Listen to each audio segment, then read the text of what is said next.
Good afternoon, everyone. Welcome back from the holiday. So today we have Dr. Manisha with us. Actually, she's a ESIC alumna, and she is now a researcher at Goddard, and her research interests include the atmospheric boundary layer and turbulent mixing processes in pollutants using in situ observations. Additionally, she used remote sensing measurements from GPS RO, Calypso, NIS, and AIRS instruments for post-atmospheric research. Manisha is interested in improving the physical representation of subgrid scale turbulent processes by models based on guidance from satellite and in situ observations. She did research in global modeling and data assimilation office at Goddard, where she investigates the impact of different assimilation experiments on the representation of high latitude weather and storms.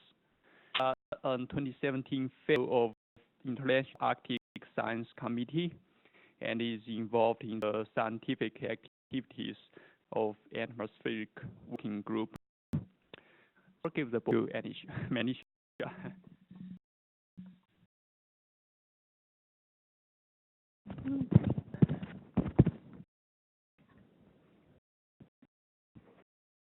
So, everyone, and I must say it feels great to be back. I graduated from the University of Maryland, finishing my PhD thesis research here at ESIC in 2013. So it feels like a small reunion of sorts. So I'll be talking about two different topics. I mean, they're both Antarctic, but separate research projects. So before, again, I want to acknowledge my colleague who contributed to this talk, helped me greatly prepare. So the first part, I'll be speaking about the atmospheric boundary layer during the spring season in Antarctica, and we have some from these high resolution dropsonde measurements in the Antarctic continent, and from a plane. And we published a paper recently in JGR which speaks about the structure during this season. And we've looked at we've recently started looking at MERA-2, how it compares with these observations, and then I'll also be looking at how what are the biases in the MERA-2 profiles in general, and then how that relates to these to the representation of the boundary layer during spring. So first, to give us a little bit of motivation for the atmospheric boundary layer over Antarctica. Traditionally, we study the atmospheric boundary layer to understand clouds, air pollution studies. In Antarctica, however, the layer is really important because it can influence the surface radiation budget, because typically the Antarctic boundary layer is very stable. It has a strong surface-based inversion, and when it's mixed, this is, for instance, the surface-based inversion that you see at the surface. Once the temperature profile can be completely in the opposite direction at the surface, so there's a very large difference in the surface air temperature compared to a surface-based inversion case versus a mixed boundary layer. And this difference in the air temperature can actually influence the surface radiation. And so it's very important to get the structure right for the radiation budget. And then, of course, surface balance as well if you're close to melting temperatures over the ice sheet. So important for studying mass transport from blowing snow events, which is quite frequent in Antarctica, like around 30% frequency in up to 50% in winter months. So we have other motivation to boundary layer, but for now I'm just going to be looking at just the temperature structure of the boundary layer and comparing it with MERA-2. Also, there's very limited knowledge about the boundary layer during seasons that are not summer, because all the field observations in Antarctica are during the warm months, and we do have a lot of literature talking about the mixing in the boundary during the summer months due to the solar elevation and short radiation. But during winter and non-summer seasons, we don't have much data. So really a wealth of information that we had from a campaign called Concordiasi, and this was basically 3 months of dropsonde observations that were collected from balloon sondes over the Antarctic area from September to December 2010, and there were around 600 odd measurements, dropsonde profiles that were collected, focusing just on the Antarctic continent, and so we were using 313 profiles in this study. The vertical is very high, so it's like 1 to 5 meters in the boundary layer, and it's also got a very high accuracy, which is well documented.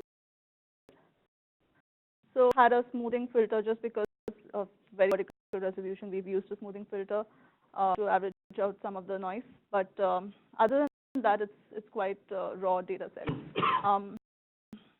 And then we classified the layer into 2 categories: stable boundary layers and mixed boundary layers. Going in study, we were expecting to see many of these mixed cases. So what are stable boundary layers? They are basically the SBI case, that is the surface-based inversion case that I showed you in the previous slide. That's this one. Or in the case of, this is a case of, there's no surface-based inversion, but boundary layer is still stable. So this is a potential temperature gradient. It's slightly increasing, so it's still a stable boundary layer, but doesn't have a surface-based inversion. And then this is where the potential temperature is constant, and the convective cases where there's actually a decrease in potential temperature. So these cases, we really didn't expect to see them, but there are such cases in Antarctica. So there's also other criteria that I've used to classify this based on Richardson number calculations, and so this is the first part of the project. And then to show you how the Richardson number varies for each of these 4 categories. SBIs have high Richardson numbers, the noise have a positive but small Richardson number, then the neutral layers have negative, and convective cases are very negative. So this is all real data. So this worked. And just to give you a sense of how distributed over the continent, we have West Antarctica and this color polygon here. Then we have the rest of East Antarctica in this region. And you see that there's around 33% of the cases in West Antarctica are mixed, that is either neutral or convective, and 18% of the cases in East Antarctica are neutral or convective. So quite a lot of cases where there's boundary layer mixing. So why it's occurring, especially because it's not summer, it's spring season, and curious to see what are the reasons causing it. And so we looked at the speed shear, the lowest 100 meters, and that would be giving us some signal, because if you see the wind shear here is, for the SBI cases, is significantly lower than for no SBI, neutral, and convective cases. So that, obviously, this is some sort of mechanical mixing. And if you look at potential temperature itself, here, if you SBIs, they're really lower potential temperature, and the them have much higher potential temperature. And that's because if you look at this figure, you see that the SBIs can go to very temperatures at the surface because they're really strong radiative cooling cases. Whenever the boundary layers mixed, because of the mixing, the surface warmer air from the top of the SB is transported down, so there is an increase in the beta as a consequence of mixing. It's not the mechanism causes the mixing, but it's more the consequence of the mixing. So all this, like I was said earlier, it is important to understand the radiation budget of Antarctica, how the temperature structure of the boundary layer is. If we're going from SBIs to no SBIs, you can have a significant increase in the surface air temperature. So some other factors like solar elevation angle and relative humidity, where dew point depression is a minimum, which is the most moist on the profile. So other factors, but most important factor was the wind shear. So I'll be discussing that a little bit more.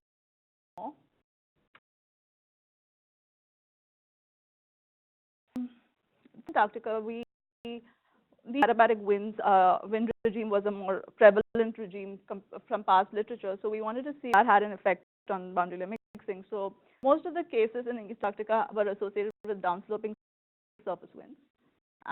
When looked at the relationship for katabatic flow, when you have typically go from high elevated Antarctic plateau region that's here down towards the coastal regions, you can have mixing associated with that flow because there's like very strong wind shear in the lowest levels, and that can mix the boundary and then warm the air temperatures near the coast. So though Antarctica is a very cold place, whenever there is a katabatic flow, there can be quite significant increases in the surface air temperature.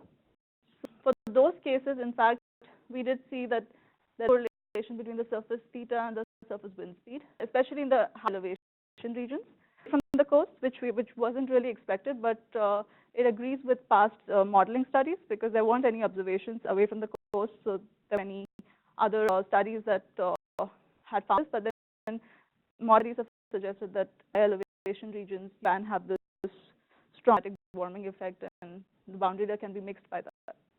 So that was the main key finding for the East Antarctic region. The wind shear is higher for all the cases other than the SBIs. And then when you West Antarctica, wind shear, but you also have a high relative humidity in the mixed cases, both and convective mixed cases. So we want to look at where these cases occur and what's the relative humidity distribution for these cases. So you see that they're probably more frequent in the peninsula, of course, and this sector between 90 to 120, which is called the moist tongue region based on previous studies. So this basically is a region where the cloud cover extends into the continent from the coastline. It's basically in big marine air intrusions and storms that come into the continent.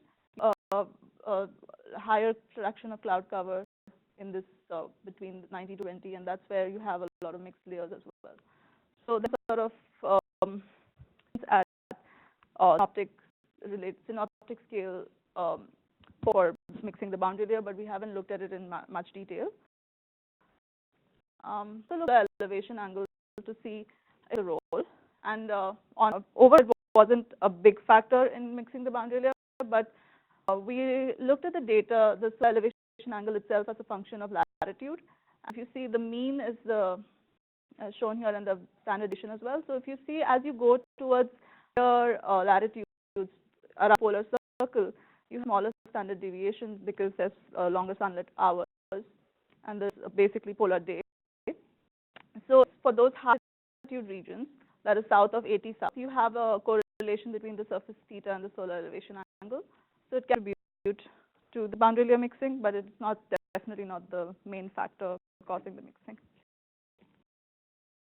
So I'm going to quickly move on to how this data set to. I've just started to do this. It's relatively new, but I'm looking at MERA 2 to see how it does in representing the Antarctic boundary layer. And this set is basically 6 hourly analysis collected from. So I've looked at the temperature, pressure, winds, and the moisture, specific humidity, and also so basically MERA 2 has models beginning from 100 meters over Antarctica. So because I had the boundary layer and many of these mixed layers are very shallow, I had to go down to the surface. So I've used this 2-meter variables that MERA 2 has. They're dynamically computed, but we used variables to basically determine the structure of the boundary and then compare it with the dropsonde. So in the cases that I've compared earlier with the dropsondes, I've been looking at very high resolution observations and these layers that are forming around within meters or so from the surface. So MERA 2 has 2 meters and 100 meter information. I look at the different two variables, that's model level and the 2 meter, and then determine whether it's a mixed layer or not based on the particular temperature gradient. So I use temperature and surface pressure and the first model temperature and pressure values. So again, we identify mixed layers based on the same process, and SBI, no SBIs. So this is how MERA 2 does when looking at the distribution of these cases. Note I've removed the convective cases because NERA 2 obviously didn't have any convective cases. These are not high resolution, so you couldn't detect them even if they were present. So I've just included mixed layers to indicate any where the potential temperature is negative. So you have quite a number of mixed layers in NERA 2. It estimates the frequency around 50%, both in East and West Antarctica, but it also overestimates the no SBI frequency, so the cases which are not mixed, but they don't have a surface-based inversion. So let's look at mean profiles in NERA 2. So what do they look like? This is the average of all the dropsonde cases. They're co-located. NERA 2 is co-located with all the dropsonde profiles, and this is the mean, and the standard deviation is shaded. NERA 2 is in red, and you see that it's quite good in general. It's doing a good job, but a slight cool ice in the lower troposphere, so like 1,500 meters or so, and it has this weaker SBI intensity at the surface. So those are two things that, and then are also slightly higher in the lower troposphere. And yeah, there's also, this is the relative humidity. NERA 2 seems to be more moist in the boundary layer, but I haven't looked much into this because relative humidity is a very tricky variable to investigate by itself, especially very cold regions, because it can be influenced by the temperature strongly. So, so looking at the surface variables, you look at the comparison between dropsondes, the potential temperature comparison with dropsondes. You see that over a pretty good agreement. There is a warm bias in NERA 2, but that's in East Antarctica. The West Antarctic cases are all in a cool bias, which is related to the cool tropospheric bias that I showed you earlier. But East Antarctica, this warm bias is there for at very low temperatures. Related to the surface pressure, it's related to the surface temperature. And the SBI intensity. The SBIs are very strong when they form the high plateau regions. They're really strong, and they form in very cold environment. NERA 2 doesn't obviously get the temperature, the intensity right, so the temperature is a little bit overestimated. So it's that's contributing to the warm bias that we saw. The lower tropospheric cool bias is persistent out and even at the surface.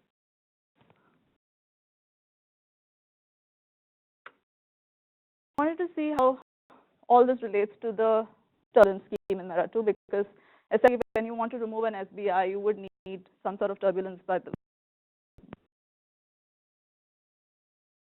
inversion.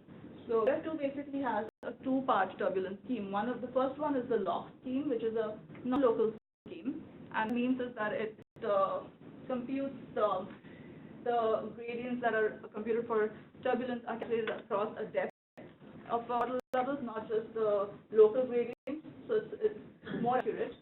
But this scheme only kicks in whenever there is a mixed layer. When NERA 2 sees a stable layer, which is basically most of the cases that we saw, they're stable.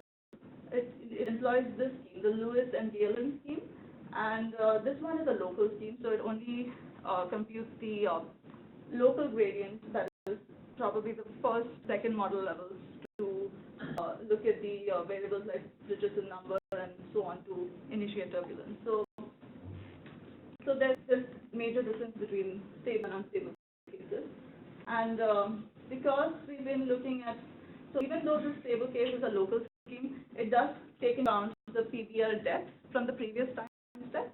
So some layer information in the scheme, but most times in the Antarctic continent, the PBL is really shallow, so it really doesn't matter that much. It's basically the Richardson number in the first and second model levels that is used to generate turbulence.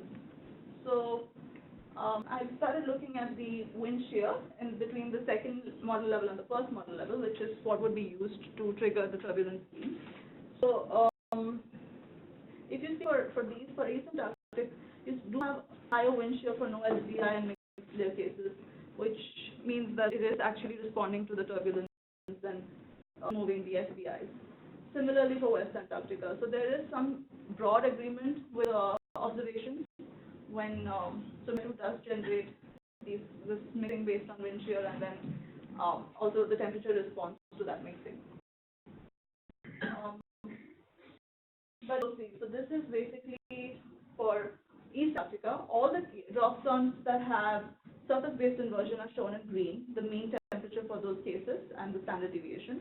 And the mixed layer cases are shown in red. So it is basically when does the mixing occur in East Antarctica? When the troposphere is slightly warm in general, and this shallow layer below is basically showing you when the mixing is 200 meters deep or so. So when you have turbulence at the lowest levels, you have cool air transported upwards, and then the warm air comes below. So you have this signature mixing profile shape. Mera-2 also has a similar profile, and for SBIs and mixed layers, they compare pretty well. For Antarctica, on the other hand, again, so don't really show any difference between SBIs and mixed layers in the upper levels, but in the lower levels, again, the layers occur in a have much warmer surface air temperature. Mera-2, the mixed layers actually occur when it's cooler, the troposphere is cooler. So it seems like it's related to the low tropospheric bias that I showed you earlier. It seems to favor mixed layers and when the troposphere is generally cooler. And, it's also evident if you look at the background synoptic tail flow for SBI cases on the left. This is for SBI cases in Mera-2, West Antarctic only. This strong anticyclone over the high plateau region. It's generally quite warm over this region. When you have the mixed layer cases, the anticyclone is diminished, and then you have more cooling here over because of this extended low. And the surface temperatures also show that it's significantly cooler over the continent when mixed layers are observed in West Antarctica. So these are all the mixed layers that were observed for these cases, and these are the SBIs that were observed. So there is some sort of preference for mixing to occur in a colder and lower tropospheric environment. Even in Antarctica, when you have the hits, which are basically cases where Mera-2 observes a mixed layer and the dropsonde observe a mixed layer, there's a good representation of the mixing. But if you look at the lower tropospheric temperature bias, it's much more significant. It's almost 10 degrees cooler in Mera-2. So even though you get a hit, essentially saying that the layer is well represented, the air temperature is not well represented. So that's something to think about. And then if you look at the false positives, where Mera-2 is basically saying there is a mixed layer, but the observations are saying it's an SBI, you the same cool lower tropospheric bias, but just at the surface, because of the mixing, it's in closer agreement with the surface air temperature observed. But basically, the mixed layers tend to form when the low tropospheric bias is more significant. So there seems to be some implicit correlation between this and the boundary layer schemes, which I'll be looking into in the future. And about the cases are missed by Mera-2 because these mixed layers that were observed in the drop zones were very shallow, many times. They were almost like 50 meters or so. So the high resolution that is possible with the drop zone, you can expect Mera-2 to get those layers because it's 100 meters or so at the lowest levels. So these are cases which were all mixed layers observed by the drop zones. If you interpret the drop zones to Mera-2 levels, you wouldn't observe the mixed layers. So if you see the turbulent sounding is here in solid, you see that the structure agrees with Mera-2. But if you look at the original sounding with all the vertical levels, you see a very shallow mixed layer over here. So Mera-2 obviously doesn't get this shallow mixing, but it still does a good job with the temperature profile. And these are basically the cases that were enriched for this profile. They were mostly in the downsloping regime that are indicated in red here. So that's basically because of the katabatic winds and the shallow mixing associated with it.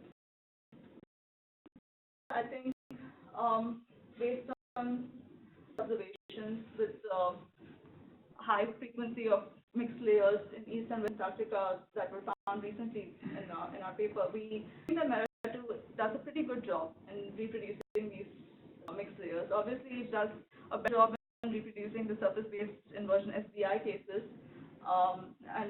When it comes to the mixed layers, it underestimates their frequency, but it overestimates the no SBI cases. So it's sort of like a sort of balance.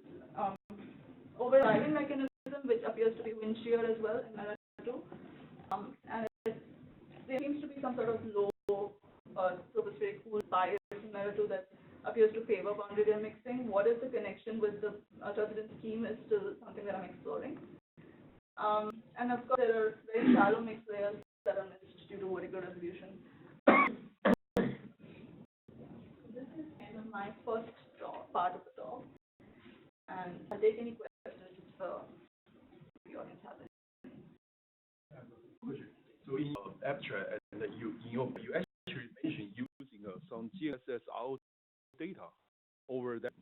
Do you have it? How does that look like?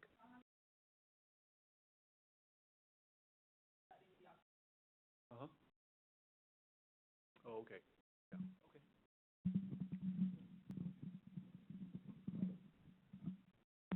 So MERA is driven by a model, is driven by atmospheric model. Is it?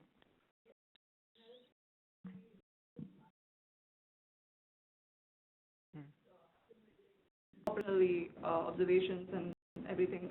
It's really reanalysis, but it assimilates every 6 hours, and then it has. So it's but there's a thing that the spatial resolution of the model has any role to play in your results. I actually have looked at a high resolution product of MERA-2. This is 1 degree resolution. Okay. Just by combination, it didn't seem like it was much better. Seemed like. Because in a mobile model, like you have these pole anomalies kicking in. So what if those can affect your results? It's like a single. When you model, then the spectral model at the pole is not as. They handle complexities at that because your size of the grid becomes smaller and smaller at the poles. Right. Yeah. So, problem altogether. I'm just wondering, like, how do you handle that? Okay. Typically, there are certain points of where the cube intersects certain latitudes and longitudes where there can be issues, but I don't think it's at the poles. Okay. And then you also wrote a plot of Richardson number. Yes. What does that mean? Basically, it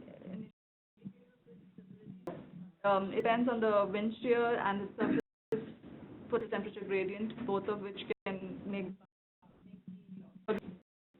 turbulence occur in the air. It's a combination of temperature gradient and the wind shear, and it's usually used to estimate the boundary layer height in models. And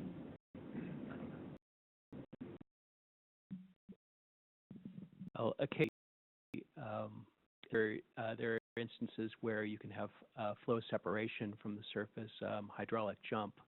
I was wondering if those specific cases you showed there were associated with that. It should be a feature that's on the order of 100 meters wide, so I don't know. Cases, I was looking for something like that, but the only issue with that is that you need a continuous sampling in the time dimension. I don't have that. I have these dropsondes that are erratic, so I don't have but there are a lot of modeling studies that have looked at hydraulic jumps when katabatic flow occurs. So, yeah, no studies to my knowledge. This is just because I made my research in turbulence and stable conditions, and this is like a well-known, probably hard to model turbulence under stable conditions. And if you look at the turbulence closure, the Lewis type turbulence closure, which is basically like a steady state turbulent kinetic energy. It's basically just balancing the buoyant destruction of turbulent kinetic energy versus the mechanical production by shear of TK. If you that framework, there's a critical Richardson number we learn in school that where once the Richardson number gets too high, then turbulence shuts down, and that can be a reason for the lack of a mixed layer, or there's also the reason for the decoupling that you just talked about. It's might be worth looking into if you're interested in how to improve the turbulence parameterization. There's been a lot of turbulence people looking into the concept of turbulent potential energy, or about for the buoyancy variance in addition to the turbulent kinetic energy, so the theta prime squared, basically. And, there's a feedback built in nature whereby the buoyancy destruction of turbulent kinetic energy is not destruction, it's actually conversion into turbulent potential energy. And so once you include these processes in the turbulence parameterization, then that critical Richardson number disappears. And so, because when you have that shutting down of turbulence, then you're going to get the stable boundary layer. And that's probably why you get the underestimation of the occurrence of the mixed layer. Because when you get the mixed layer of turbulence, actually generate the mixed layer. Sure.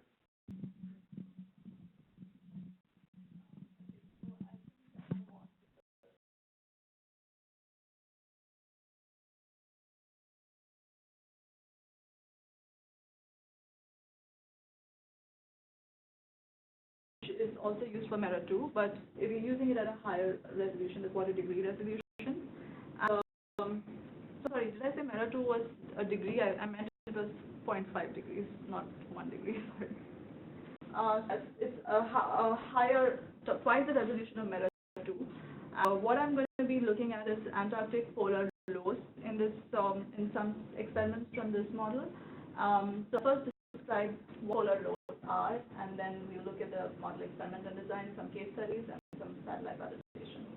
So, those are basically convectively driven mesoscale cyclone features that occur in the ice-free ocean region to the poleward side of the jet stream, and they're common in Arctic as well as Antarctica. They're essentially warm core cyclones, which is kind of hard to imagine in a cold environment like polar regions. But they form basically in an environment that is in a large-scale occluded front, or an occluded cyclone that is baroclinic. Once the cyclone is occluded, it still has some energy because of the wind shear at higher levels, so there is some barotropic instability at the higher levels, and then if it is over warmer ice-free ocean, you can also have these fluxes that contribute to low-level stability. So if there is such a case where there's low-level cyclonic system inside a baroclinic system, and it's very possible that it could develop into a rapid convective core cyclone like polar lows, and they're very hard to model because they're very fine in spatial and temporal scales, and they can be even smaller than tropical cyclones, occurring between 100 to 200 kilometers. And they're also obviously a very severe challenge for numerical weather prediction because of reasons. It's most common during the winter and spring months. So, looking at the this spring season in Antarctica for looking at these polar lows. So the model setup is basically similar to the operational setup, the GEO5 DAS version 5.13, and it's all the parameterization and the configuration setup according to operational simulation, but with the exception that there is a vortex relocator switch that is used in order to trigger these tropical cyclones that is switched off. It doesn't do it for us because we are in the polar region, so there's going to be no tropical cyclones there. So, the control experiment is named RAD because it assimilates clear sky air radiances. This is traditionally done and it's operational. We we wanted to assimilate cloud layered air radiances, which is a product developed by Saskind et al. And it looks at the cloudy regions and simulates the temperature and moisture profile the cloud would have on that profile. So it's basically got more coverage than clear skies traditionally. And the time period we're looking at is from 1st September to 10th November. Mostly I've been looking at the month of September for looking at these polar lows. This is for 2014. So once again, the control experiment is RAD, assimilating as clear sky radiances. If you notice on the right here, you have brightness temperature differences at the time of assimilation for RAD, these clear sky observations. Between these are the differences between the observations and the model. And clear radiances, you have many more observations firstly, and they're also more well, the curve is more consistent. There aren't any big gaps really. So you would expect that because of this information, you have a better chance of modeling convective systems which are in like very cloudy regions. And this has actually been already published by previous work by my colleagues who've been looking at it since many years now, and they've published how these cloud clear radiances can help predict tropical cyclones better. So this is a similar experiment, but just looking at polar regions and polar lows.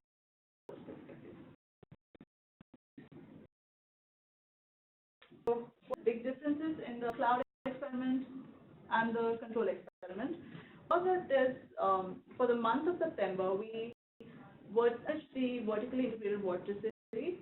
That's basically from the surface up to the first up to 300 hectopascals, and saw that there are these very fine scale features that spring up.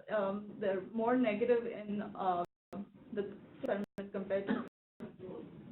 And they have these very small fine scale structure concentrated on certain small regions of the sea ice margin. So these vorticity maxima are actually an order of magnitude higher than what you would normally expect in a barophonic system. So we're expecting these to be related to some sort of convective system. So again, formed in very cold environments inside large occluded systems, and they can be fueled by turbulent flux exchange between the surface and the air, between the ocean and the air. Because the model is 25 degrees resolution, we don't expect to resolve these features, but these vorticity differences are sort of indication of where they can be occurring, and we're going to look at two of these cases in more detail. So, a case of polar low occurred in September. This is, if you see here, it's right to the south of Argentina coast, and the system here is a barophonic, which is pretty large scale, and somewhere in this system we found that the model simulates a polar low. So this is the observations 24 hours before the minimum sea level pressure and 24 hours after. We're looking at the sea level pressure and shade contours and the streamlines at 500 hectopascals. So this is the big large-scale system that is sort of doing a barophonic cyclone that's dying here, and it's becoming an occlusion. And we observe a polar low right here at the edge of the sea ice between around 100 west and at around 70 south. So it's most intense at 6Z on 11 September. So this is the cover of the observations in the control element assimilating clear sky radiances, and cloud experiment assimilating cloudy radiances. So 6Z on 11 September, you do see a lot more coverage even before and after, even before the 6 hours before the minimum sea level pressure. You do have more observations, so you would expect that the cloud experiment will be quite different from the control experiment. Also the 500 hectopascal geophyte and the surface pressure. This is a very elongated frontal feature, and this is present in both the experiments. There is the pressure, sea level pressure is like 4 millibars lower in the cloud experiment, but other than that, there's not much of a difference. But if you look at the differences in the differences in the geopotential height, generally a lower geopotential height field in the cloud experiment, and right here you have the sea level pressure right above where the geopotential height is lower, aligned, and where the model simulates a polar low. So we'll look at that feature in more detail right here. So polar lows are essentially convectively driven warm core cyclones. This we are looking at the wind speed at 69 south, the location that I just showed you earlier, the cross-section of the wind speed and the temperature contours. So the control experiment has a wind speed minimum here, which is the core of the storm. There is some sort of hints of warm here. It's not exactly aligned with the wind speed. The cloud experiment has the warm core, at least in the lower levels, exactly when speed minimum is. So the vorticity in this column is quite significantly higher in the cloud experiment. It shows that the lower center is aligning better with the upper level low, and that's the control experiment doesn't really have much upper level vorticity there. This is the meridional cross section. Once again, you have the I'm sorry, I want to show you the wind speed here as well. So that's again a characteristic of a tropical cyclone where you have maximum wind speeds at the lowest level. And this cross-section of the vorticity, which is also quite high for the cloud experiment. Again, the same law that I showed you in the beginning with the difference in the vorticity. This is the vorticity, vertically integrated vorticity for the cloud experiment, and this is for the control experiment. And you see my very nice high value right where the polar low occurs for the cloud. Distances, and then overlay the vorticity cloud experiment. You see that's exactly around over the center of the system, maximum differences. And this is the wind speed, the cross-section, the meridional cross-section of the wind speed, overlaid by temperature contours indicating a warm core in yellow, and red is the vorticity. So the values are like 0.05, which is quite high for a bioclinic system. It's definitely convective. So this is another case that occurred the 23rd of September 2014. It's to the South Australia, and it's again in a secluded system. This time you can see it more clearly, a little away from the SBIs. So the system itself, this is what we're looking at. It's shifted up a little bit, and then the bioclinic system basically has a polar low inside.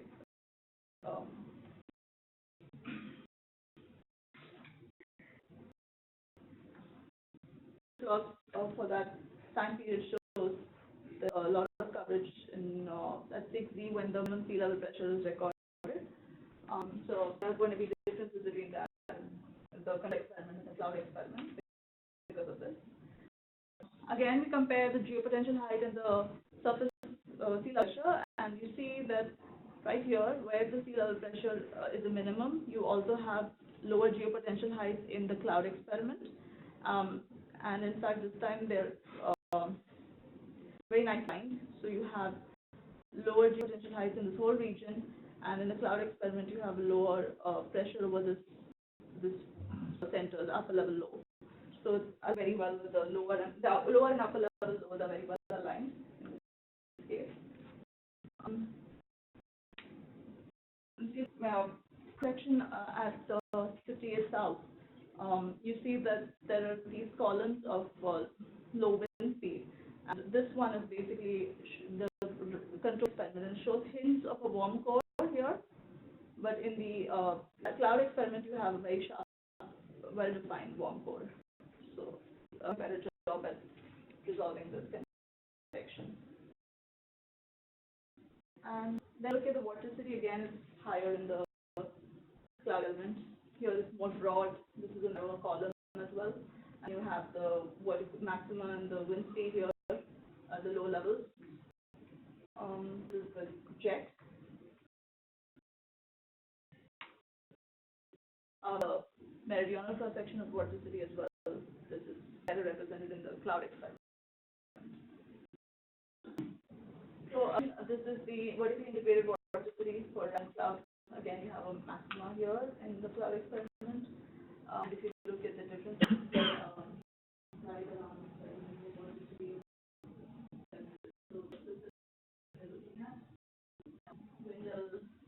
maximum on either the column, very high vorticity of 2 point, not 5.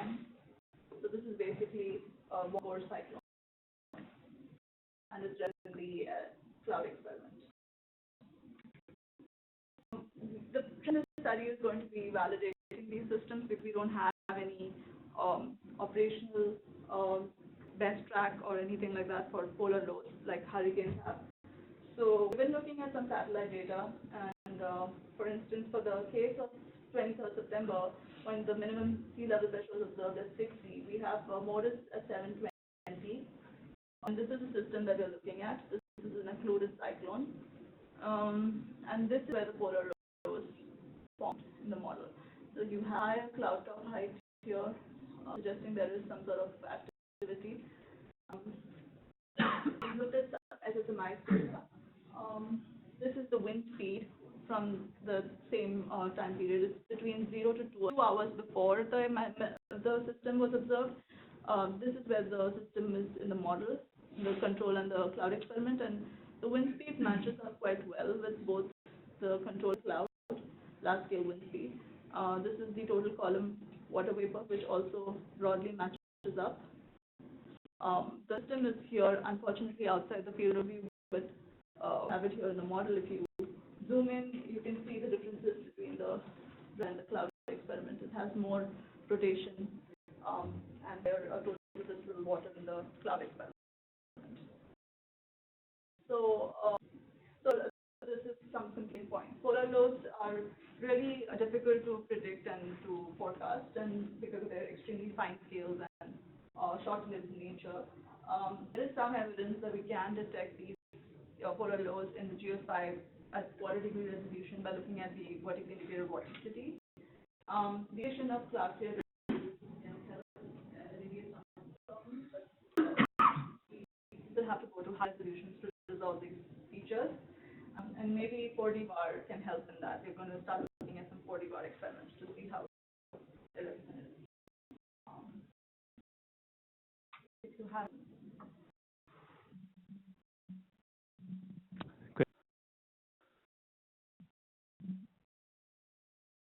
Mike, so for the polar low, have you thought about using like microwave sounders, like ATM, looking at the vertical profile of those polar lows, which can get vertical information?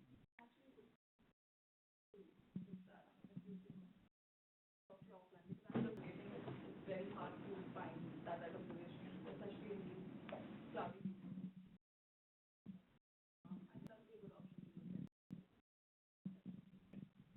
Okay, nice. Thanks, the speaker again.